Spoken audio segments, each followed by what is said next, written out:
এখন পর্যন্ত আমাদের উপজেলা পৌরসভাতে প্রশাসক নিয়োগ দেওয়ার কোনো সিদ্ধান্ত নাই এবং সরকারের এবং মন্ত্রণালয়ের সিদ্ধান্ত আমরা প্রশাসক যেগুলোতে দিয়েছি এবং যেগুলোতে ইউনো এবং এসিল্যান্ডরা প্রশাসক হিসেবে দায়িত্ব পালন করছে আমরা খুব দ্রুততম সময়ের মধ্যে নির্বাচন দিয়ে দেব এবং সেই নির্বাচনে জনগণের ভোটে যারা নির্বাচিত হবে তারাই এই প্রতিষ্ঠানগুলোতে প্রতিনিধিত্ব করবে।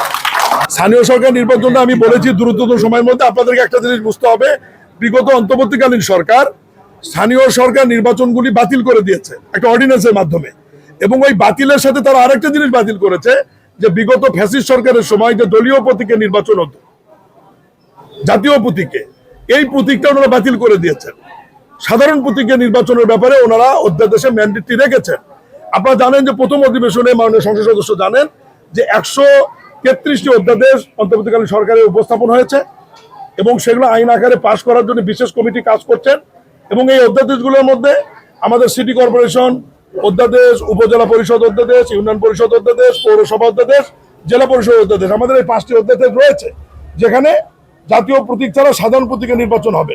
এই পার্লামেন্টে মাননীয় সংসদ সদস্যরা এই অধ্যাদেশগুলি যদি আইন আকারে পাশ করে, আইনটা যখন আইন মন্ত্রণালয়ের মাধ্যমে পাশ হয়ে আমাদের মন্ত্রণালয়ে যাবে, যাওয়ার সঙ্গে সঙ্গে আমরা নির্বাচনের ব্যাপারে পদক্ষেপ নেব। আপনাদেরকে অসংখ্য ধন্যবাদ। ইতিমধ্যে মাননীয় প্রধানমন্ত্রী এবং মাননীয় মন্ত্রী আমার মন্ত্রণালয়ের একটি সিদ্ধান্ত দিয়েছেন এবং একটি নোট ভার্বাল অনুমোদন করে দিয়েছেন।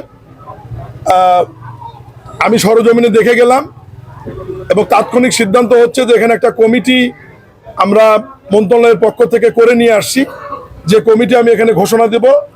এই কমিটি আগামী 15 দিনের মধ্যে, এটা একটি সরকারি কমিটি, কোনো দলীয় না, 15 দিনের মধ্যে এই রাস্তা চলাচল উপযোগী এবং পরিবহন চলাচল উপযোগী করার জন্য যে পদক্ষেপ নেওয়ার দরকার তারা নেবেন এবং এই কমিটি এই পদক্ষেপ নেওয়ার বিষয়ে সরকারের পক্ষ থেকে বা মন্ত্রণালয়ের পক্ষ থেকে যদি আমাদের কোনো সহায়তার প্রয়োজন হয়, তারা চাওয়া মাত্রই তাৎক্ষণিক আমাদের স্থানীয় সরকার, পল্লী সমবায় মন্ত্রণালয় এবং বাংলাদেশ সরকার এবং মাননীয় প্রধানমন্ত্রী জনাব তারেক রহমানের পক্ষ থেকে আমরা সেই সহায়তা প্রদান করব।